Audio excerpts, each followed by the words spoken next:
नमस्कार प्रिय दर्शक बंधु आपण मन को स्वागत करुच्ची जीवन एक अत्यंत मूल्यवान एवं मार्मिक वीडियो माध्यम को। हाँ आज्ञा दर्शक बंधु, निज स्वामी छड़ा केवल यही दुई जन परपुरुष सहित शारीरिक संपर्क रखापी चाहे स्त्री, मुझे को ग्यारंटी दे कहूँ ये वीडियो को देखि सारा पर आपण जीवन में आसुवा सबु समस्यार समाधान हम, जेपरिक मनांतर मतांतर होगा, परिवार रे आर्थिक समस्या, स्वामी स्त्री भितर जो सब झगड़ा लगुच, कथा कटाकटी होउची, दाम्पत्य जीवन विभिन्न प्रकार समस्यार समाधान यही गोटे वीडियो माध्यम अच्छी। हाँ आज्ञा, पुरुष पुओटी मध्य कांदे, लुचि लुचि कांदे, तार लुह को कहीं देखिपारती नहीं। मु प्रैक्टिकल एग्जांपल कथा कहूची, जदि कौन सी जगार गोटे गाड़ी रे एक्सीडेंट कर दी झीटी, समस्ते ता पाखक चली जाए, कहे माटा कौन है ताको उठे पकाओ, किंतु यदि पुओटी सीटी एक्सीडेंट करे 90% क्षेत्र में हे एटा मदुआटा मद पी गाड़ी चलुव। आगे ये कथार आपड़ केते सहमत अच्छा निजे कमेंट मध्यम देखु, निश्चित रूप से लिखु। आज्ञा आपड़ तो जीवन में बहुत सारा वीडियो देखुवे, यही गोटे वीडियो जानतु, गोटे वीडियो को देखु जहाद्वारा आपणकर निश्चिंत रूपे जीवन संपूर्ण समस्यार समाधान यही गोटे वीडियो अच्छी। मुझे 100% ग्यारंटी दूची, जदि मुझे प्रमाण न दे पारि ताले वीडियो आपण मैंने मत जहाँ मन इच्छा से गाड़ी देकी जी, किंतु शेष पर्यंत वीडियो को देखूँ। एमती क्यों दुईज परपुरुष अच्छी जहाँ सहित स्त्री निज स्वामी छड़ा शारीरिक संपर्क रखापी चाहे, वीडियो को शेष पर्यंत देखूँ। वीडियो आगू बढ़िया आगु चैनल टी को सब्सक्राइब करी ऑल नोटिफिकेशन को क्लिक कर दिंतु। आज्ञा गोटे देशर जड़े प्रजावत्सल राजा थिले, निजर प्रजा मानू से निजर पुत्र भली स्नेह करुले, किंतु भगवान मनुष्य को सबु रूप से परिपूर्ण कर पठे न था। आज्ञा किछि ना किछि ता भितरे कमी थाए, से भली भाव में राजांकर मध्य जीवन में किछि ना किछि कमी थिला। से कमिटी कौन आज्ञा, बाहागर 8 वर्ष 10 वर्ष पर कोल आज जाए से संतानर सुख पाई नथिला। आज्ञा देवादेवी को पूजा करी मानसिक करी से एक सुंदर पुत्र संतानर जनक हेले। जेतेबेले पुत्र संतानटी माने जन्म हैला, चारिआड़ आनंद उल्लास खेलीगला, भूरी भोजन रे समस्ते मशगुल हो गले, समस्ते खुशी मनैले। तापरे कौन हैला, एवं से पुटी मध्य एते सुंदर ताकू जी देखुला प्रथम देखारे मोहित हो जाउथिला, एवं सर्वगुण संपन्न बहुत कम समय रे से निजर पाठपढ़ा को शेष करदेला। एवं राजा चाहिए मो पुओ एते ज्ञानी, ए दुनिया रे जेते सब खुशी अच्छी मु सब खुशी ता पाद तले अजाड़ी देवी। प्रिय दर्शक बंधु आपण ध्यान दी शुणुथिबे। तापरे कौन हैला, सुंदर सुंदर 7 जन कन्या को देखी राजकुमार को सहित तांकर विवाह करते। राजकुमार मध्य बहुत खुशी रहिले। एक दिन राजकुमार महाराज को कहले, पिताश्री जीवन में मु जहाँ मागिजे आपण मते से दी। मुझे गुरुकुल थी सेठिकार परिवेश मते बहुत बढ़िया लगुला, गुरुंकर सेवा करी मते बहुत आनंद मिलुला, किंतु मुझे रहिला परे ए परिवेश रे निजको खाप खुआला परे भोगविलास रही मते जमा भल लगुनि, मते विव्रत लगुच, विचलित लगुच। आपण मते अनुमति देले मु दिनर किछि समय गुरुंको पाखरे अतिबाहित करी, गुरुकुल रे अतिबाहित करी। राजा कहले, ये गोटे कथा, ये तो अत्यंत सुंदर कथा, ताहले ठीक अच्छे, तुमर जेते समय इच्छा होची तुमे जाई गुरुकुल रे बितेई पारिबो, गुरुंकर सेवा करि परिबो। अत्यंत खुशी हो गले राजकुमार, किंतु आज्ञा तांको मन भितर टिके अहंकार जात हैला। मने मने भाबिले मु सबु विद्या आज्ञा ग्रहण करि सारिछि। एक दिन कौन हुए आश्चर्यकर घटना देखंतु। आज्ञा से गुरुकुल को जीवा बाटरे एक बहुत बड़ जंगल पड़े, जंगल मध्य दे अतिक्रम करि जीवा पई पड़े गुरुकुल को। दिने से जंगल मध्य दे जाउतिबा समय रे गोटे स्त्री लोकटी देखिला। आपण कौटिकी जाउछन्ते राजकुमार पचारला एक कथा, एवं यार उत्तर राजकुमार कहले, मु गुरुकुल को जाउची, मोर सब विद्या कंठस्थ, मु सबुथिरे पांडित्य लाभ करिछि, किंतु मते घरे भोगविलास भल लगुनि, मु गुरुंकर सेवा करबा पे जाउची। ଯେ ରାଜକୁମାରୀଙ୍କର ଏଇଭଳି ଭାବରେ କଥାବାର୍ତ୍ତା ଦେଖି, ଏଇଭଳି ଭାବରେ ଔଦ୍ଧତ୍ୟ ଦେଖି କଥାବାର୍ତ୍ତାରେ କି ତାଙ୍କର ଯେଉଁ କେଉଁ ଭାବ ସେଥିରେ ପ୍ରକାଶ ପାଉଛି ଆଜ୍ଞା, ଗର୍ବ ଭାବ କି ମୁଁ ସବୁକିଛି ଗ୍ରହଣ କରିସାରିଛି। ସ୍ତ୍ରୀ ଲୋକ ଜଣକ କହିଲା, ତୁମେ ଯଦି ସବୁକିଛି ଗ୍ରହଣ କରିସାରିଛ ତାହେଲେ ତୁମେ କ'ଣ ତ୍ରିୟା ଚରିତ୍ର ବିଷୟରେ କିଛି ଜାଣିଛ କି? ରାଜକୁମାର ଜଣକ କହିଲେ, ମୁଁ ତ ଏତେ ଜ୍ଞାନ ଗ୍ରହଣ କରୁଛି କିନ୍ତୁ ତ୍ରିୟା ଚରିତ୍ର ବିଷୟରେ ଆଜି ଯାଇ କେବେ ଜାଣିନି। ହସି ଦେଇ ଚାଲିଗଲେ ଆଜ୍ଞା ସେ ସ୍ତ୍ରୀ ଲୋକଟି। କ'ଣ ତୁମେ କହୁଥିଲ ତୁମର ସବୁ ବିଦ୍ୟା ତୁମେ ଗ୍ରହଣ କରିଛ, ସବୁ ବିଦ୍ୟାରେ ତୁମେ ପାଣ୍ଡିତ୍ୟ ଲାଭ କରିଛ, ସବୁ ବିଦ୍ୟା ତୁମର କଣ୍ଠସ୍ଥ, କିନ୍ତୁ ତୁମେ ତ୍ରିୟା ଚରିତ୍ର ବିଷୟରେ କ'ଣ ଜାଣିନ? ଯେତେବେଳେ ହସି ଦେଇ ଚାଲିଗଲେ ଆଜ୍ଞା, ଏଇ ହସଟି ରାଜକୁମାରଙ୍କ ହୃଦୟକୁ ଲାଗିଗଲା। ପୁରା କ୍ରୋଧ ଜର୍ଜରିତ ହେଇ ଗୁରୁଦେବଙ୍କ ପାଖରେ ପହଞ୍ଚିଲେ। ଗୁରୁଦେବ କହିଲେ, କ'ଣ ବାବା, କାହିଁକି ଏତେ ରାଗିଛ? ଘଟଣା କ'ଣ? ରାଗିବାର କାରଣ କ'ଣ ମୋତେ କୁହ? ରାଜକୁମାର ଜଣକ କହିଲେ, ଗୁରୁଦେବ, ଆପଣ ମୋତେ ସବୁ ବିଦ୍ୟା ଯଦି ଶିଖେଇଛନ୍ତି ତାହେଲେ ତ୍ରିୟା ଚରିତ୍ର କ'ଣ ପାଇଁ ଶିଖେଇ ନାହାନ୍ତି? ଗୁରୁଦେବ କହିଲେ, ଆରେ ଏ କଥାକୁ କିଏ କହିଲା? ଗୁରୁଦେବ ବୁଝିଲେ, ଦେଖେ ତ୍ରିୟା ଚରିତ୍ର ତୁ ଜୀବନ ପାଇଁ ବିପଦ, ପ୍ରତ୍ୟେକ ସମୟରେ ବିପଦ, ତୁ ତାକୁ ଜାଣିନି। କିନ୍ତୁ ରାଜକୁମାରଙ୍କର ଜିଦି ଆଗରେ ଗୁରୁଙ୍କୁ ହାର ମାନିବା ପାଇଁ ପଡ଼ିଲା। ଗୁରୁ ତାଙ୍କୁ ତ୍ରିୟା ଚରିତ୍ର ବିଷୟରେ ଶିକ୍ଷା ପ୍ରଦାନ କଲେ ଏବଂ ଯେତେବେଳେ ଶିକ୍ଷା ସମାପ୍ତ ହେଲା କହିଲେ, ଗୁରୁଦେବ କହିଲେ, ଦେଖ ବାବା, ତୁ ଜୀବନ ପ୍ରତି ବିପଦ ଅଛି, ତୁ ଗୋଟେ କାମ କରେ। କ'ଣ କରିବୁ ନା, ମୁଁ ତୋତେ କିଛି ପୁଡ଼ିଆ ଦେଉଛି, କାଗଜରେ କିଛି ମନ୍ତ୍ର ଲେଖା ହେଇଛି, ତାକୁ ସବୁବେଳେ ମୋ କଥା ମାନିକି ତୁ ପାଖରେ ରଖେ ଏବଂ ଇଏ ତୋ ଜୀବନକୁ ବଞ୍ଚେଇବ। ଯେତେବେଳେ ତୁ ଅଦୃଶ୍ୟ ହେବା ପାଇଁ ଚାହିଁବୁ ସେତେବେଳେ ତୁ ଅଦୃଶ୍ୟ ହେଇପାରିବୁ, ଏଇଟାକୁ ତୁ ପାଖରେ ରଖିଥା। ଏ କଥା ଆଉ ରାଜକୁମାର ଆଜ୍ଞା କିଛି ବୁଝିପାରିଲେ ନାହିଁ। କହିଲେ, ହଁ ଗୁରୁଦେବ କ'ଣ ଦେଇଛନ୍ତି, କ'ଣ କାମରେ ଆସିବ, କିନ୍ତୁ ମୋତେ ଖୁସି ଲାଗୁଛି ମୁଁ ଯାହା ଚାହିଁଥିଲି ଗୁରୁଦେବ ମୋତେ ସେଇ ଶିକ୍ଷା ପ୍ରଦାନ କଲେ, ତେଣିକି ଯାହା ହଉ। ଏତିକି କଥା କହି ରାଜକୁମାର ଜଣକ ସେ ପୁଡ଼ିଆଟିକୁ ନିଜ ପାଖରେ ରଖିଲେ ଏବଂ ନରକୁ ଚାଲି ଆସିଲେ। ଏମିତି କିଛି ଦିନ ବିତିଗଲା। କିଛି ଦିନ ବିତିଯିବା ପରେ ସେ ଗୁରୁକୁଳରେ ଏକ ବିଶେଷ ପୂଜାର ଆୟୋଜନ ଚାଲିଥାଏ। ସେଦିନ ଟିକେ ଫେରୁ ଫେରୁ ରାତି ଅଧ ହୋଇଯାଇଥିଲା। ରାଜକୁମାରକୁ ଯେତେବେଳେ ସେ ଜଙ୍ଗଲ ମଧ୍ୟ ଦେଇ ଆସୁଥିଲେ, ରାତିର ସେଇ ସୁନସାନ ଶବ୍ଦରେ ଚାରିଆଡ଼ ଯେମିତି ନୀରବତା ଛାଇ ଯାଇଥାଏ, ସେହି ଶବ୍ଦରେ ଛମ୍ ଛମ୍ ଛମ୍ ଛମ୍ ଛମ୍ ଛମ୍ ଛମ୍ ଛମ୍ ପାଉଁଜିର ଶବ୍ଦ ଶୁଭିଲା। ରାଜକୁମାର ଚାରିଆଡ଼ ଅନେଇଲେ, ପାଉଁଜିର ଶବ୍ଦ କେଉଁଠି ଶୁଭୁଛି ଏ ରାତି ଅଧରେ? ଦେଖିଲେ ଅନତି ଦୂରରେ ସେ ସ୍ତ୍ରୀ ଲୋକ ଜଣକ ଆସୁଛି, ଯେଉଁ ସ୍ତ୍ରୀ ଲୋକ ତାଙ୍କୁ ପଚାରିଥିଲା ତ୍ରିୟା ଚରିତ୍ର ବିଷୟରେ। ରାଜକୁମାର ଚିନ୍ତା କଲେ, ରାତି ଅଧରେ ସ୍ତ୍ରୀ ଲୋକ ଜଣକ କ'ଣ ପାଇଁ ଜଙ୍ଗଲ ଭିତରେ ଆସୁଛି? ଏ କୁଆଡ଼କୁ ଯିବ, ଦେଖିବା କୁଆଡ଼କୁ ଯାଉଛି।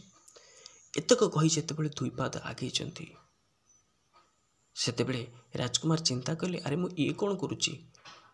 ଯଦି ମୁଁ ତାକୁ ଦେଖିବାକୁ ତା ପଛେ ପଛେ ଯାଇ ଏବଂ ସିଏ ଯଦି ମୋତେ ଦେଖି ପକାଇଲେ ମୋତେ କ'ଣ ଭାବିବ? କହିବେ ରାଜକୁମାରଙ୍କର ଚରିତ୍ର ଏତେ ଖରାପ, ସେ ଗୋଟେ ରାତି ଅଧରେ ଗୋଟେ ସ୍ତ୍ରୀ ଲୋକର ପଛେ ପଛେ ଆସିଛନ୍ତି। ଆଚ୍ଛା, ଏମିତି କ'ଣ କରିବା ପାଇଁ ପଡ଼ିବ ଯାହାଦ୍ୱାରା କି ମୁଁ ଜାଣିପାରିବି ସେ କୁଆଡ଼େ ଯାଉଛନ୍ତି? କାଳେ ତାଙ୍କ ଉପରେ କିଛି ବିପଦ ନାହିଁ ତ? ଆଉ ସେ ମୋ ଚରିତ୍ର ଉପରେ କେବେ ହେଲେ ସନ୍ଦେହ କରିବେ ନାହିଁ। ମନେ ପଡ଼ିଗଲା, ହଁ, ଗୁରୁଦେବ ମୋତେ ଯେ ପୁଡ଼ିଆ ଦେଇଥିଲେ ତାକୁ ମୁଁ ଯାଉଛି କାନରେ ଖୋସିଦେବି, ଅଦୃଶ୍ୟ ହୋଇଯିବି ଏବଂ ସେ କ'ଣ କରୁଛନ୍ତି ମୁଁ ଦେଖିପାରିବି। ସେୟା ହିଁ କଲେ। କାନରେ ପୁଡ଼ିଆକୁ ଖୋସିଦେଲେ ରାଜକୁମାର ଜଣକ ଏବଂ କାନରେ ପୁଡ଼ିଆ ଖୋସି ଦେଇ ସାରିଲା ପରେ ଅଦୃଶ୍ୟ ହୋଇଗଲେ। ଯେତେବେଳେ ଦେଖନ୍ତି ସେ ସ୍ତ୍ରୀ ଲୋକ ଜଣକ କୁଆଡ଼େ ଯାଉଛି ବୋଲି, ଆଜ୍ଞା ପାଦ ତଳୁ ମାଟି ଖସିଯିବ ଆପଣଙ୍କର। କ'ଣ ଦେଖିଲେ? ସେ ସ୍ତ୍ରୀ ଲୋକ ଜଣକ ତାନ୍ତ୍ରିକର ଘରକୁ ଯାଉଛି। ପରକୀୟା ପ୍ରୀତି, ଦେଖନ୍ତୁ ଆଜ୍ଞା, ପରକୀୟା ପ୍ରୀତି କ'ଣ ତାର ପରିଣାମ ହୁଏ ଦେଖନ୍ତୁ। ସେ ତାନ୍ତ୍ରିକ ବହୁତ ଜୋରେ ବିରକ୍ତ ହେଲା, ମୁଁ ତୋତେ ସେତେବେଳୁ ଅପେକ୍ଷା କରିଛି, ତୁ କ'ଣ ପାଇଁ ମୋତେ ଏତେ କଷ୍ଟ ଦେଉଛୁ? ତୁ କ'ଣ ପାଇଁ ଆସିବା ପାଇଁ ଏତେ ଲେଟ୍ କରୁଛୁ? ସ୍ତ୍ରୀ ଲୋକ ଜଣକ କହିଲା, ଆପଣ ବ୍ୟସ୍ତ ହେଲେ ମୁଁ କ'ଣ କରିବି? ମୋ ଘରେ ମୋ ସ୍ୱାମୀ ପିଲା ଛୁଆ ଅଛନ୍ତି, ତାଙ୍କର ସେବା ଯତ୍ନ କରିକି ତ ମୁଁ ଆସିବି। ଆଜ୍ଞା ସବୁ ଦର୍ଶକ ଭାଇ ବନ୍ଧୁମାନଙ୍କୁ ଆପଣମାନଙ୍କୁ ଗୋଟିଏ ମାତ୍ର ଅନୁରୋଧ କରୁଛି, ଏହା କେବଳ ସେଇମାନଙ୍କ ପାଇଁ ଯେଉଁମାନେ ପରକୀୟା ପ୍ରୀତିରେ ଲିପ୍ତ ଅଛନ୍ତି। ଦୁନିଆରେ ଏମିତି କିଛି ନାରୀ ଅଛନ୍ତି ଆଉ ଏମିତି କିଛି ପୁରୁଷ ମଧ୍ୟ ଅଛନ୍ତି ଯେଉଁମାନେ ନିଜର ପରିବାର ପାଇଁ, ନିଜର ସ୍ୱାମୀ ପାଇଁ ଏବଂ ସ୍ତ୍ରୀ ପାଇଁ, ପିଲାଛୁଆ ପାଇଁ ନିଜର ଜୀବନକୁ ଉତ୍ସର୍ଗୀକୃତ କରିଦେଉଛନ୍ତି। ସେଭଳି ମହାନ ନାରୀ ଏବଂ ପୁରୁଷମାନଙ୍କୁ ଆମର ଶତକୋଟି ପ୍ରଣାମ। କିନ୍ତୁ ଏମିତି କିଛି ନାରୀ ଅଛନ୍ତି ଯେଉଁମାନେ ସେଭଳି ମହାନ ନାରୀ ଏବଂ ପୁରୁଷମାନଙ୍କୁ କଳଙ୍କିତ କରୁଛନ୍ତି ଦୁନିଆ ଆଖି ଆଗରେ। ତେଣୁ ସମସ୍ତେ ଆଜ୍ଞା ସମାନ ନୁହନ୍ତି, କେହି ଦେହକୁ ନେବେନି। ଆପଣମାନେ ଅନେକ ସୋସିଆଲ ମିଡ଼ିଆ ଏବଂ ଟିଭି ନ୍ୟୁଜ୍ରେ ଶୁଣୁଥିବେ, ଆଗରୁ ବାପା ମା ମାନେ ଦୁଃଖୀ ଥିଲେ ଯଦି ବଢ଼ିଲା ଝିଅଟି ଘରେ ଥିଲା, କିନ୍ତୁ ଏବେ ସ୍ୱାମୀଟି ଦୁଃଖୀ ରହୁଛି ତା ସ୍ତ୍ରୀ ପିଲାଛୁଆ ଜନ୍ମ କରିସାରିଲା ପରେ ଆଉ ଜଣଙ୍କ ସାଙ୍ଗରେ ପଳେଇ ଯାଉଛି। ହଁ ନା ଆଜ୍ଞା? ନିଶ୍ଚିନ୍ତ ରୂପେ କମେଣ୍ଟ ଲେଖନ୍ତୁ। କିନ୍ତୁ ଦୟାକରି ଘର ଭାଙ୍ଗିବା କଥା ଇଏ ନୁହଁ। ସମାଜ ବିଷୟରେ ଜାଣନ୍ତୁ ଏବଂ ପରକୀୟା ପ୍ରୀତିର ପରିଣାମ ଜାଣି ସେ ବାଟରୁ ଓହରି ଆସନ୍ତୁ। ସୁନାର ସଂସାର ଗଠନ କରନ୍ତୁ, ସମାଜକୁ ପରିବର୍ତ୍ତନ କରନ୍ତୁ। ତାପରେ ତାନ୍ତ୍ରିକ କ'ଣ କହିଲା? ତୁ ସ୍ୱାମୀ ଆମ ପ୍ରେମର ସମ୍ପର୍କରେ ବହୁତ ବାଧାବିଘ୍ନ ସୃଷ୍ଟି କରୁଛି। ତୁ ଗୋଟେ କାମ କରେ, ତୁ ଯଦି ପ୍ରକୃତରେ ମୋତେ ଭଲ ପାଉ ତାହେଲେ ଛୁରୀ ନେଇ ତୁ ସ୍ୱାମୀର ମୁଣ୍ଡଟାକୁ ଗଣ୍ଡିରୁ ଅଲଗା କରିଦେ। ସ୍ତ୍ରୀ ସେୟା କଲା। ରାଜକୁମାର ଖାଲି ଦେଖୁଛି କ'ଣ ହେଉଛି ଆଗକୁ। ଯେତେବେଳେ କଟା ମୁଣ୍ଡଟି ଧରି ଆଣି ତାନ୍ତ୍ରିକ ପାଖରେ ପହଞ୍ଚେ, ସେତେବେଳେ ତାନ୍ତ୍ରିକ ଠୋକିନି ଏକ କର୍ଣ୍ଣମୂଳି ଗୋଟେ ଚଟକଣ ଗୋଟେ ମାଇଲା ସ୍ତ୍ରୀ ଲୋକକୁ। ଆରେ ବା, ଯିଏ ନିଜ ସ୍ୱାମୀକୁ ଅବିଶ୍ୱାସ କରି, ପରପୁରୁଷ ଉପରେ ବିଶ୍ୱାସ କରି ତା ସ୍ୱାମୀର ମୁଣ୍ଡଟାକୁ କାଟି ଦେଇପାରେ, ସିଏ ମୋ ପାଇଁ କେତେ ଭଲ କରିବ, ମୋ ପାଇଁ କେତେ ଉପକାର ଚିନ୍ତା କରିବ। ଯିଏ ତା ସ୍ୱାମୀର ହେଇପାରିଲେ ନା, ମୋ ପାଇଁ ସିଏ କେମିତି ମୋ ନିଜର ହେବ। ଯେଉଁମାନଙ୍କର ଚରିତ୍ର ଖରାପ, ସେମାନେ ବର୍ଷ ବର୍ଷର ସମ୍ପର୍କକୁ ଲିଭାଇବା ପାଇଁ ତାଙ୍କୁ କ୍ଷଣ ମାତ୍ର ବି ଲାଗିବ ନା। ଆଉ ଯେଉଁମାନଙ୍କର ଚରିତ୍ର ଠିକ୍, ସେଇମାନେ କିଛି ସମୟ ଯଦି ନିଜ ଜୀବନସାଥୀ ସହିତ ବିତେଇଥିବେ, ଯେତେ ବାଧାବିଘ୍ନ ଆସିଲେ ବି କେବେ ତାଙ୍କୁ ଛାଡ଼ିକି ଯିବେ ନାହିଁ ଆଜ୍ଞା। ଏ କଥାକୁ ଆପଣ ନିଶ୍ଚିନ୍ତ ରୂପେ ଲେଖି ରଖନ୍ତୁ। 100% ସତ୍ୟ। ଯେତେବେଳେ ଏତକ ଶୁଣି ସାରିଲା, ସେ ସ୍ତ୍ରୀ ଲୋକଟି ଆଉ କ'ଣ କରିବ? ପରପୁରୁଷ ଉପରେ ବିଶ୍ୱାସ କରି ନିଜ ଜୀବନର ସବୁ କିଛି ହରାଇ ଦେଇଛି ଆଜ୍ଞା। ସେ କଟା ମୁଣ୍ଡଟିକୁ ଧରିକି ଚାଲିଲା। କିନ୍ତୁ ଏବେ ପରିସ୍ଥିତିକୁ ସେ ସମ୍ଭାଳିବ କେମିତି କ'ଣ? ଯଦି ସେ ଚୁପ୍ କି ଯାଇ ଶୋଇପଡ଼ୁଛି ତାହେଲେ ସମସ୍ତେ ସନ୍ଦେହ କରିବେ। କ'ଣ କଲା ଆଜ୍ଞା? ସ୍ୱାମୀର କଟା ମୁଣ୍ଡକୁ ଧରି ଜୋରରେ ଚିତ୍କାର କରିବାକୁ ଲାଗିଲା, ମୋର ସବୁ କିଛି ସରିଗଲା, ମୋ ସଂସାର ଉଜୁଡ଼ିଗଲା। ଗାଁ ଲୋକ ସମସ୍ତେ ଆସି ରୁଣ୍ଡ ହେଇଗଲେ, ପଚାରିଲେ କ'ଣ ହେଇଛି ମା? ନା ଏମିତି ରାତି ଅଧରେ ମୋ ସ୍ୱାମୀକୁ କିଏ ଜଣେ ଡାକିଲେ। ମୋ ସ୍ୱାମୀ ଯେତେବେଳେ ତାଙ୍କୁ ପଚାରିଲେ, କହିଲା ଆରେ ମୁଁ ତ ସାଙ୍ଗ କହୁଛି, ମୋ ସ୍ୱାମୀ ଉଠିଗଲେ। କିଛି ସମୟ ପରେ ତାଙ୍କର ଚିତ୍କାର ଶବ୍ଦ ଶୁଭିଲା। ମୁଁ ଯାଇ ଦେଖିଲା ବେଳେ 2 ଜଣ ଲୋକ ଚାଲିଗଲେ ଏବଂ ମୋ ସ୍ୱାମୀ ତାର ଗଣ୍ଡି ଅଲଗା ପଡ଼ିଛି, ତାର ମୁଣ୍ଡ ଅଲଗା ପଡ଼ିଛି। ମୁଁ ଆଜି ସଂସାରରୁ ଭାସିଗଲି। ସମସ୍ତେ କହିଲେ, ଆହା, ଲୋକଟି ସହିତ ବହୁତ ଅନ୍ୟାୟ ହେଲା। ଯାହା ହେବାର କଥା ହେଇଯାଇଛି। ମଣିଷ ଶରୀରରୁ ଜୀବନଟା ଚାଲିଗଲେ ଆଉ ତ କେବେ ଆସେ ନା, ଚାଲ ତା ଶବ ସତ୍କାର କରିବା। ତା ସ୍ତ୍ରୀଟି କହିଲା, ମୋ ସ୍ୱାମୀକୁ ମୁଁ ବହୁତ ଭଲ ପାଏ, ମୁଁ ବହୁତ ସତୀ, ମୁଁ ବହୁତ ପତିବ୍ରତା, ମୁଁ ବି ତାଙ୍କ ସହିତ ତାଙ୍କ ଚୁରେ ନିଜକୁ ଜଳେଇ ଦେବି। ସମସ୍ତେ କହିଲେ, ବା, ଏଭଳି ଭାଗ୍ୟବାନ ସ୍ତ୍ରୀ କେତେ ଜଣଙ୍କ ଭାଗ୍ୟରେ ଥାଏ। ଆଜ୍ଞା, ଯେଉଁମାନଙ୍କର ଚରିତ୍ର ଖରାପ, ସେଇମାନେ ନିଜକୁ ଭଲ ଦେଖାଇବା ପାଇଁ ଜଣା ନାହିଁ କେତେ ସୀମା ଉଲ୍ଲଙ୍ଘନ କରିପାରିବେ। ଯେତେବେଳେ ସିଏ ପୁରା ଜଳିଗଲେ କେବଳ ଆତ୍ମା ହିଁ ତାଙ୍କୁ ଦେଖିପାରିବ। କାହାକୁ? ରାଜକୁମାରକୁ। ରାଜକୁମାର ଏସବୁ ଦେଖୁଥାନ୍ତି। ରାଜକୁମାର ଜୋରରେ ଚିତ୍କାର କରି ହସିଲେ। ସେ ସ୍ତ୍ରୀ ଲୋକଟି ମରିଗଲା ପରେ ପଚାରିଲା, ରାଜକୁମାର ଆପଣ କ'ଣ ପାଇଁ ହସୁଛନ୍ତି? ନା ବା, ତୋତେ ମାନିବା ପାଇଁ ପଡ଼ିବ। ତୁ ପରକୀୟା ପ୍ରୀତି ପାଇଁ ନିଜ ସଂସାରକୁ ଉଜାଡ଼ି ଦେଲୁ, କିନ୍ତୁ ନିଜକୁ ଦୁନିଆ ଦାଣ୍ଡ ଆଗରେ ଭଲ ଦେଖିବା ପାଇଁ କ'ଣ ଅଭିନୟ ନ କଲୁ? ଏତେ କଥା ଶୁଣି ସାରିଲା ପରେ ସେ ସ୍ତ୍ରୀ ଲୋକ ଜଣକ କହିଲା, ଠିକ୍ ଅଛି ଯେ, କିନ୍ତୁ ତମେ ଗୋଟେ କାମ କର, ତମ ଜୀବନରେ ବହୁତ ବଡ଼ ଗୋଟେ ବିପଦ ଆସିବା ପାଇଁ ଯାଉଛି କିଛି ଦିନ ଭିତରେ।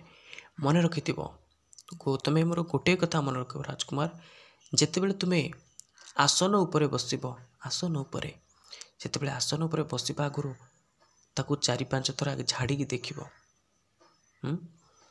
ଏତକ କହି ତା ନିଜ ବାଟେ ସେ ନିଜେ ଚାଲିଗଲା ସ୍ତ୍ରୀ ଲୋକ ଜଣକ। ରାଜକୁମାର ଜଣକ ଚିନ୍ତା କଲେ, ମୋ ପ୍ରତି ବିପଦ ଏବଂ ଆସନ ଘଟଣା କ'ଣ? ମୁଁ ହେଉଛି ଜଣେ ରାଜକୁମାର ଯାହା ଶହ ଶହ ସିଂହାସନ ଅପେକ୍ଷା କରିଛି। ସିଏ ଆସନରେ ବସିବ, ହେ ସେ ତା ବାଟରେ ଯାଉ। ଏତେ କହି ସେ କଥାକୁ ଅଣଦେଖା କରି ଚାଲି ଆସିଲେ। କଥାକୁ ବୁଝିବା ପାଇଁ କିଛି ଚେଷ୍ଟା କଲେ ନାହିଁ। କିଛି ଦିନ ପରେ ସଂଯୋଗବଶତଃ ପୁଣି ଗୁରୁକୁଳରେ ଏକ ବିଶେଷ ପୂଜାର ଆୟୋଜନ ଥାଏ। ଏହିଥର କିନ୍ତୁ ରାଜକୁମାର ନିଜର 7 ଜଣ ପତ୍ନୀକୁ କହିକି ଗଲେ, ଶୁଣ, ଆଜି ହୁଏତ ମୁଁ ଆସି ନପାରେ, ତୁମେ ଭଲସେ ଆଜି ନିଜର ଯତ୍ନ ନେବ। କହିକି ଚାଲିଲେ ଗୁରୁଙ୍କ ପାଖକୁ। ଏବଂ ଏଥର ଟିକେ ଶୀଘ୍ର ପୂଜା ସରିଯାଏ। ଯେତେବେଳେ ରାଜକୁମାର ଭାବିଲେ ଏ ଶୀଘ୍ର ତ ପୂଜା ସରିଗଲା, ମୁଁ କାଲି ଆଉ କାହିଁକି ଯିବି, ଆଜି ହେଉଛି ନଅରକୁ ଚାଲିଯିବି। ସେଇ ଜଙ୍ଗଲ ମଧ୍ୟ ଦେଇ ଆସିବା ବେଳେ ଯେଉଁ ଦୃଶ୍ୟ ଦେଖିଲେ, ନା ତାକୁ କେବେ ସେ ସ୍ୱପ୍ନରେ ଭାବିଥିଲେ, ନା କେବେ ତାଙ୍କ ମନ ମଧ୍ୟରେ ଥିଲା ଏମିତି କେବେ ହବ ବୋଲି, ଘଟିବ ବୋଲି କେବେ? କ'ଣ ସେ ଦୃଶ୍ୟ ଆଜ୍ଞା? ନିଜର 7 ଜଣ ପତ୍ନୀ ସେ ତାନ୍ତ୍ରିକର ଘର ଆଡ଼କୁ ଯାଉଛନ୍ତି। ରାଜକୁମାର କ'ଣ ଚିନ୍ତା କରିବେ କ'ଣ ନାହିଁ, ତାଙ୍କ ମୁଣ୍ଡ କିଛି କାମ କଲାନି। କହିଲେ, ଆଚ୍ଛା ଏମାନେ ବି ଶେଷରେ ଗଲେ, ମୁଁ ଆଙ୍କର କ'ଣ ଅଭାବ କରିଥିଲି?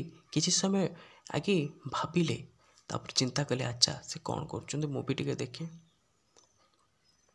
ମନ୍ତ୍ର ଉଚ୍ଚାରଣ କରି ପୁଡ଼ିଆକୁ କାନରେ ଖୋସି ଏକ ଛୋଟ ପିଲାଟିର ରୂପ ଧାରଣ କଲେ।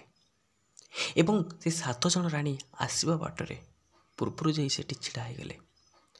7 ଜଣ ରାଣୀ କହିଲେ, ଆରେ ହେ ଛୋଟ ପିଲାଟି କିଏ ଛିଡ଼ା ହେଇଛି, ଆମେ ଆକୁ ସାଙ୍ଗରେ ନେଇଯିବା, ଆମେ ତ ଆଜି ରାତିରେ ରହିବା, ଆମ ସ୍ୱାମୀ ତ ଆସିବନି। ଯେତେବେଳେ ଆମେ ଆକୁ ସାଙ୍ଗରେ ନେଇଯିବା, ଆମ ସହିତ ଗୋଟେ ରାତି ରହିସାରିଲା ପରେ ସେ ତା ବାଟରେ ସେ ଚାଲିଯିବ କାଲି ସକାଳ। କିନ୍ତୁ ରାତିରେ ଛୋଟ ପିଲାଟା କ'ଣ କରୁଛି ତାକୁ ଆଜ୍ଞା ସାଙ୍ଗରେ ନେଇଗଲେ। ତାନ୍ତ୍ରିକ ପଚାରିଲା, ଇଏ କିଏ? ସମସ୍ତେ କହିଲେ, ଆଜ୍ଞା ବାଟରେ ବୁଲୁଥିଲା, ରାତି ଅଧରେ ପିଲାଟା ଜଙ୍ଗଲରେ ବୁଲୁଥିଲା, ଜନ୍ତୁ ଜନ୍ତା ବୁଲୁଛନ୍ତି, ଆମେ ତାକୁ ନେଇ ଆସିଲୁ, ଆପଣଙ୍କ ପାଖରେ ରହିବ, ଆମ କାଲି ସେ ଚାଲିଯିବ ଆଉ। ତାନ୍ତ୍ରିକ କହିଲେ, ଆଚ୍ଛା ଠିକ୍ ଅଛି, କିଏ ଅଛରେ, ୟାକୁ ନେଇଯାଅ ସାଙ୍ଗରେ। ତାନ୍ତ୍ରିକର ଇସାରାରେ ତାର କିଛି ଲୋକ ଆସିଲେ ଏବଂ ଛୋଟ ପିଲାଟିକୁ ନେଇଗଲେ। ଛୋଟ ପିଲାଟି କିଏ ଆଜ୍ଞା?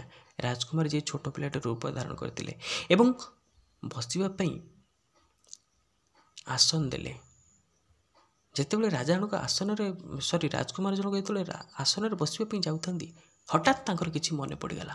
ଆରେ ରହ ରହ ରହ ରହ, ଏ କଥା ମୋତେ ସେଇ ସ୍ତ୍ରୀ ଲୋକ ଜଣକ କହିଥିଲା କି ଆସନରେ ବସିବା ଆଗରୁ ଟିକେ 4 ଥର ତାକୁ ଝାଡ଼ିଦେବ।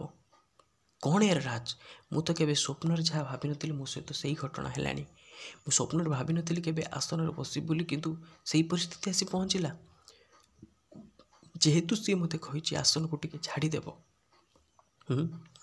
ତାହେଲେ ତା ଭିତରେ କିଛି ରାଜ ଥାଇପାରେ, ଦେଖିବା କ'ଣ ହେଉଛି। ଯେତେବେଳେ ଆସନକୁ ଉଠେଇ ଦିଅନ୍ତି, କ'ଣ ଦେଖିଲା ଆଜ୍ଞା?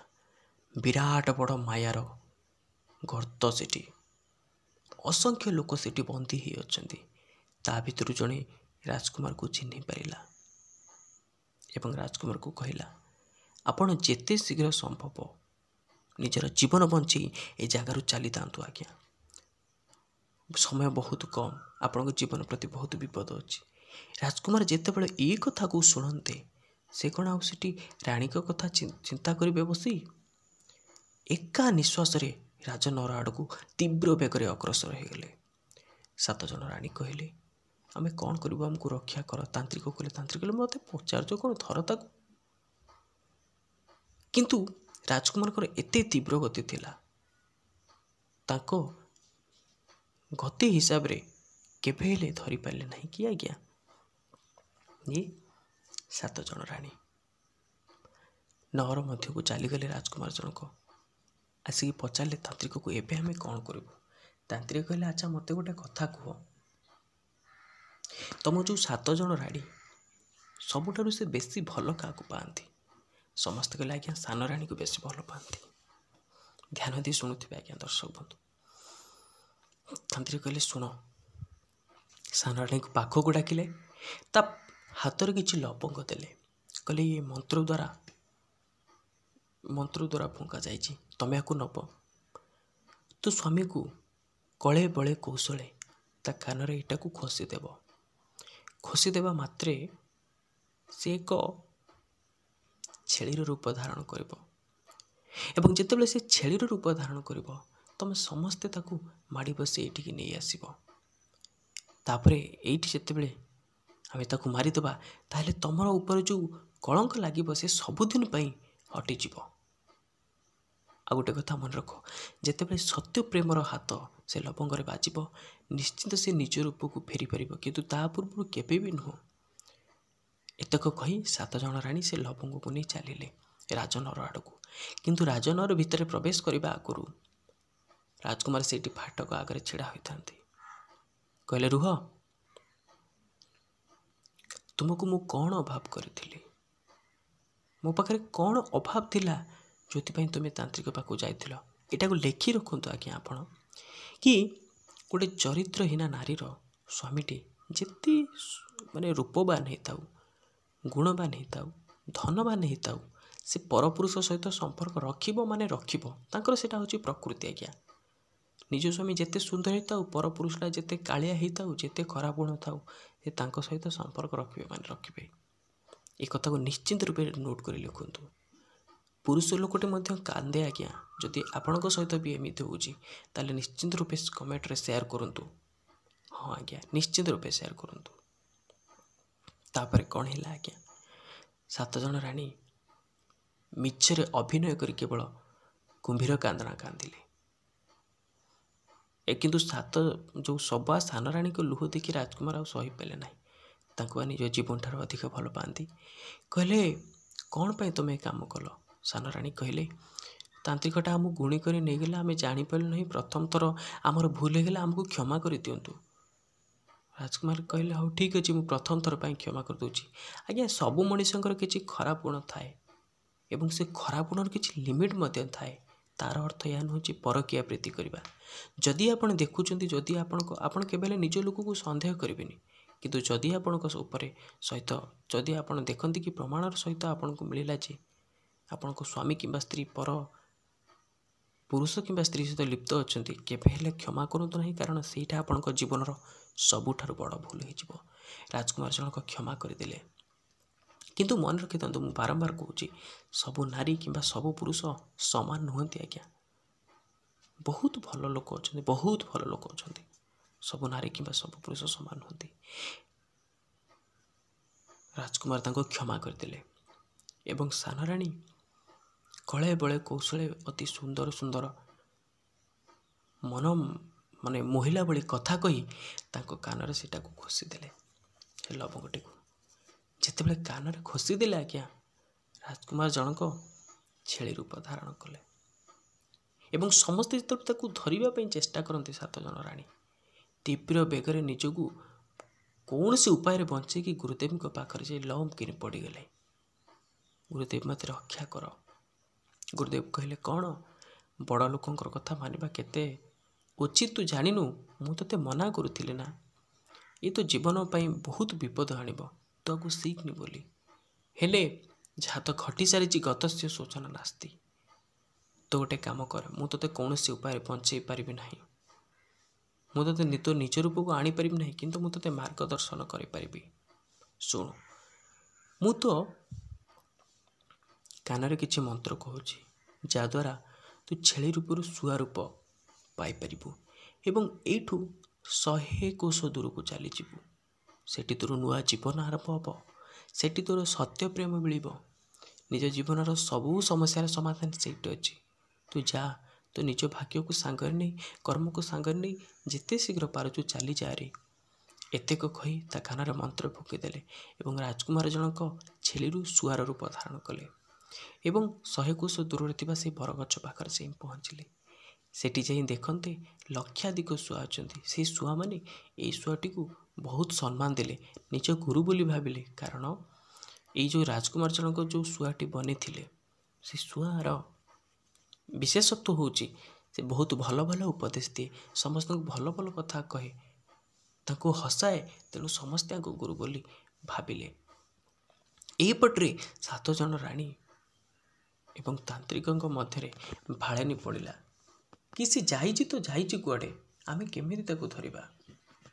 से तांत्रिक कहला अच्छा सुन तमे राज्य रे ढेंगुरा दे दियो राज्य रे ढेंगुरा दे दियो कि जो शुआ धराली जनक से 100 कोश दूर थिबा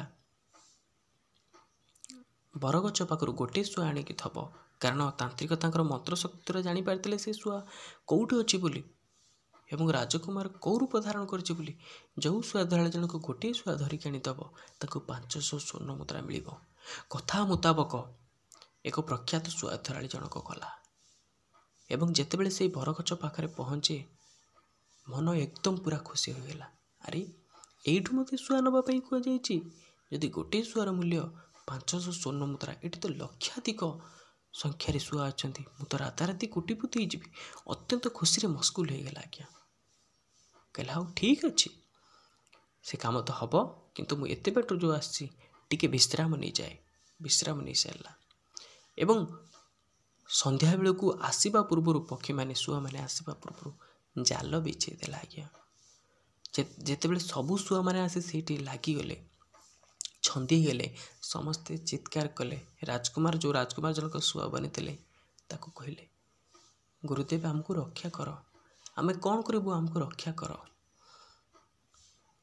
ରାଜକୁମାର ଜଣକ ଯେଉଁ ଶୁଆ ବନିଥିଲେ ସେଇମାନେ ସମସ୍ତଙ୍କୁ କହିଲେ, ଶୁଣ ତୁମେ ସବୁ ବହୁତ ଥର ଏ କଥା ମୁଁ କହିଛି, କାହିଁକି ତୁମେ ସବୁ ଓଲଟା ଲଟକି ଯାଅ, ଯାହାଦ୍ୱାରା ଶୁଆ ଧରାଳି ଜଣକ ଜାଣିବ କି ସମସ୍ତେ ମରିଗଲେ। ମଲା ଶୁଆଟାକୁ ନେଇ ସେ ଅବଶ୍ୟ କ'ଣ କରିବ। ସେୟା ହିଁ ହେଲା। ଯେତେବେଳେ ଗୋଟେ ଗୋଟେ ଧରି ସବୁ ଶୁଆଙ୍କୁ ବାହାରି ଦେଲା ମଲା ଶୁଆ ଭାବିକି, ସମସ୍ତେ ଏକା ସାଙ୍ଗରେ ଉଡ଼ି ପଳେଇଲେ କେବଳ ରାଜକୁମାରକୁ ଛାଡ଼ି। ରାଜକୁମାର ଦୁର୍ଭାଗ୍ୟବଶତଃ ଆଉ ଜାଲରୁ ବାହାରି ପାରିଲେ ନାହିଁ।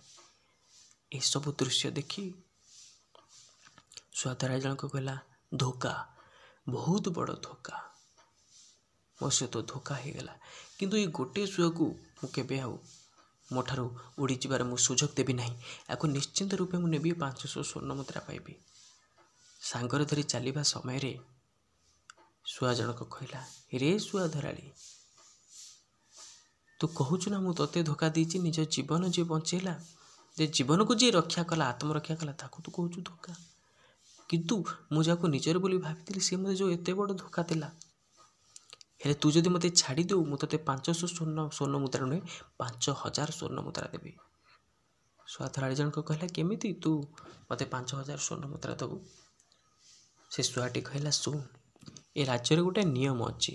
ପ୍ରତ୍ୟେକ ଦିନ ସପ୍ତାହର ଶେଷରେ ଏଠି ଏକ ହାଟ ବସେ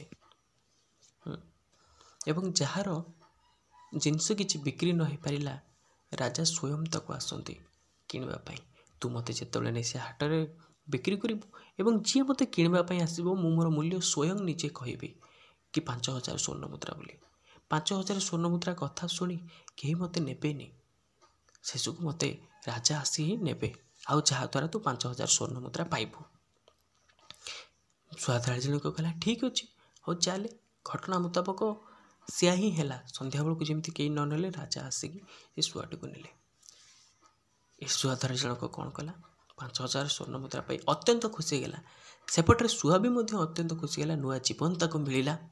ଗୁରୁଦେବଙ୍କୁ ଧନ୍ୟବାଦ ଦେଲା, କୋଟି କୋଟି ପ୍ରଣାମ ଜଣାଇଲା ଏବଂ ଚିନ୍ତା କଲା, ମୁଁ ରାଜାଙ୍କ ପାଖକୁ ଆସି ପହଞ୍ଚିଲି। ସେ ମୋତେ ଏତେ ମୂଲ୍ୟ ଦେଇ ଆଣିଛନ୍ତି, ସେ ମୋ ଜୀବନ ରକ୍ଷା କରିଛନ୍ତି, ମୁଁ ତ ତାଙ୍କୁ କିଛି ତ ସେବା କରିପାରିବି। ଅତ୍ୟନ୍ତ ତାଙ୍କ ସେବାରେ ଲାଗିଗଲା, ରାଜାଙ୍କ ସେବାରେ ଲାଗିଗଲା। ବହୁତ ଭଲ ଭଲ କଥା କୁହେ।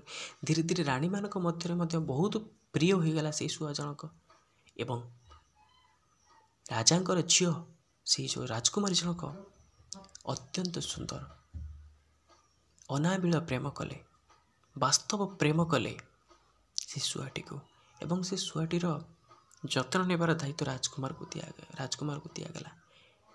ଏକ ଦିନେ ରାଜକୁମାରୀ ଜଣକ ଯେତେବେଳେ ଶୁଆଟିକୁ ଗାଧୋଇ ଦେଉଥାନ୍ତି ସେତେବେଳେ ତାଙ୍କ କାନରେ ଲାଗିଥିବା ଲବଙ୍ଗ ଉପରେ ରାଜକୁମାରୀଙ୍କର ହାତ ପଡ଼ିଗଲା।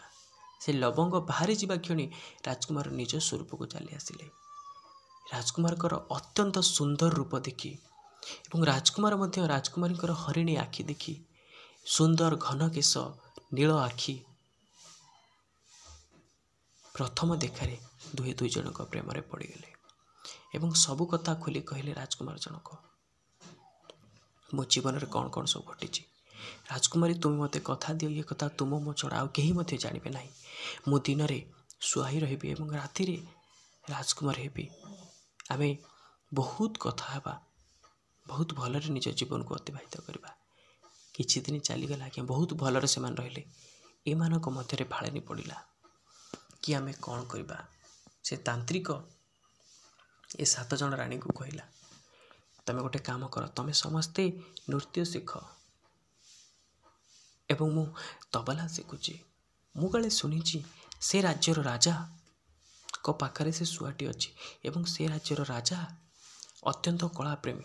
ଯଦି ଆମେ ଆମର କଳାର ପ୍ରଦର୍ଶନ କରି ତାଙ୍କ ମନକୁ ଜିତିପାରିବା, ତାହେଲେ ଆମ ଉପରେ ସେ ମୁଗ୍ଧ ହୋଇ ଆମକୁ ଯେତେବେଳେ ପଚାରିବେ ତୁମର କ'ଣ ଦରକାର କୁହ, ଆମେ ସେତେବେଳେ କହିବା କି ସେ ଶୁଆଟି, ଆପଣଙ୍କର ପୋଷା ଶୁଆଟି ଆମକୁ ଦରକାର।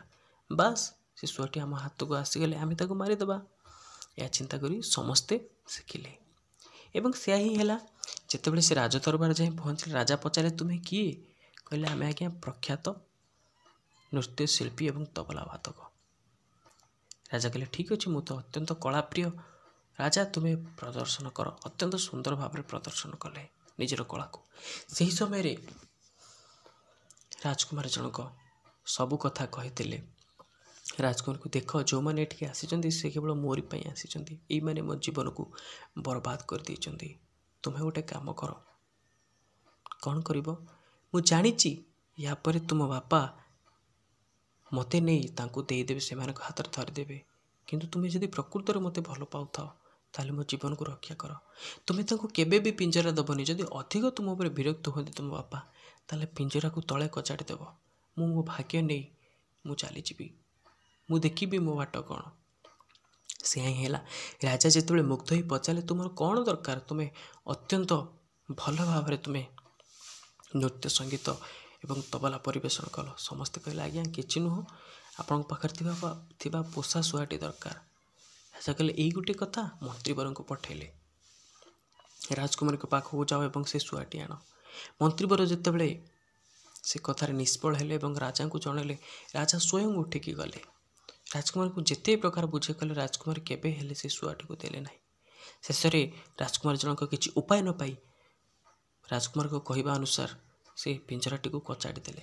ଯେତେବେଳେ ପିଞ୍ଜରାଟିକୁ କଚାଡ଼ି ଦେଲେ, ରାଜକୁମାର ଜଣକ, ଭଲ ସମୟ ତ ଆଜ୍ଞା ଆସିଗଲାଣି ନା, ମଣିଷ ଜୀବନରେ ଦୁଃଖ ସମୟ ଆସେ, ସୁଖ ସମୟ ଆସେ। ରାଜକୁମାରଙ୍କ ଜୀବନରେ ଭଲ ସମୟ ଆସିଗଲାଣି। ସେ କ'ଣ କଲେ ଆଜ୍ଞା, ସୋରିଷ ଦାନାର ରୂପ ନେଇଗଲେ। ଯେତେବେଳେ ସେ ସୋରିଷ ଦାନାର ରୂପ ନେଇ ଏକ ନାଳରେ ପ୍ରବେଶ କଲେ, ସେତେବେଳେ ସଙ୍ଗେ ସଙ୍ଗେ ଏ ତାନ୍ତ୍ରିକ ଜଣକ ଏକ ଚିଲର ରୂପ ଧାରଣ କଲା ଏବଂ ସେ ନାଳରେ ପ୍ରବେଶ କଲା, କିନ୍ତୁ ଆଉ ବାହାରି ପାରିଲା ନାହିଁ। ଭଲ ସମୟ ଆସିଯାଇଥିବାରୁ ରାଜକୁମାର ଜଣକ ଗୁରୁଦେବଙ୍କର ନାଁ ନେଲେ ଏବଂ ତାକୁ ମାରିଦେଲେ। ଦେଖନ୍ତୁ ଆଜ୍ଞା, ଏହା କାଳ୍ପନିକ ହେଇପାରେ ସତ, କିନ୍ତୁ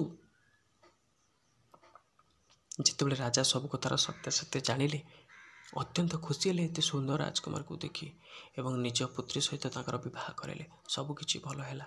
ଏହା ଏକ କାଳ୍ପନିକ କାହାଣୀ, କିନ୍ତୁ ଦେଖନ୍ତୁ ଆଜ୍ଞା, ସବୁ ନାରୀ ସମାନ ନୁହନ୍ତି। ଏହି କାଳ୍ପନିକ କାହାଣୀରେ ଆପଣ ଦେଖିଲେ ଗୋଟେ ନାରୀ କେମିତି ନିଜ ଜୀବନର 7 ଜନ୍ମର ସାଥୀକୁ ପାଦରେ ଆଡ଼େଇ ଦେଉଛି ପରପୁରୁଷର କଥାରେ, କିନ୍ତୁ ଆଉ ଜଣେ ଦେଖିଲେ ନିଜର ପ୍ରେମ ପାଇଁ ସେ କେତେ ସଂଘର୍ଷ କରୁଛି। ତେଣୁ ଦୁନିଆରେ ସମସ୍ତଙ୍କୁ ଏକା ବୋଲି ଭାବିବା ସମାନ ନୁହେଁ। ଆଉ ଗୋଟେ କଥା ଆଜ୍ଞା, ପୁରୁଷ ଲୋକ ବି କାନ୍ଦେ। ସବୁ ସ୍ତ୍ରୀ ଆଜ୍ଞା ସମାନ ନୁହନ୍ତି, କିନ୍ତୁ ଯେଉଁମାନେ ଚରିତ୍ରହୀନା ସ୍ତ୍ରୀ, କେବଳ ଏହି 2ଟି ପରପୁରୁଷ ସହିତ ସବୁବେଳେ ତାଙ୍କର ମିଶିବା ପାଇଁ ସମ୍ପର୍କ। କିଏ ଦେଖିବେ ଯେ ତାଙ୍କ ଘରକୁ ସବୁବେଳେ ଆସୁଥିବ, ସ୍ୱାମୀର ଭାଇ ହୁଅନ୍ତୁ କିମ୍ବା ସ୍ୱାମୀର ସାଙ୍ଗ ହୁଅନ୍ତୁ, ନିଶ୍ଚିନ୍ତ ରୂପେ ଆପଣ କମେଣ୍ଟରେ ଲେଖିଯାଆନ୍ତୁ ଏ କଥା ସତ କି ମିଛ ବୋଲିକି। କିନ୍ତୁ ସବୁ ସ୍ତ୍ରୀ ସମାନ, ଯେଉଁମାନଙ୍କର ଚରିତ୍ର ଖରାପ ସେଇମାନଙ୍କ କଥା କହୁଛି। ଦୟାକରି ଆପଣ ବାଟକୁ ଚାଲି ଆସନ୍ତୁ, ପରକୀୟା ପ୍ରୀତିଠାରୁ ଦୂରେ ରୁହନ୍ତୁ।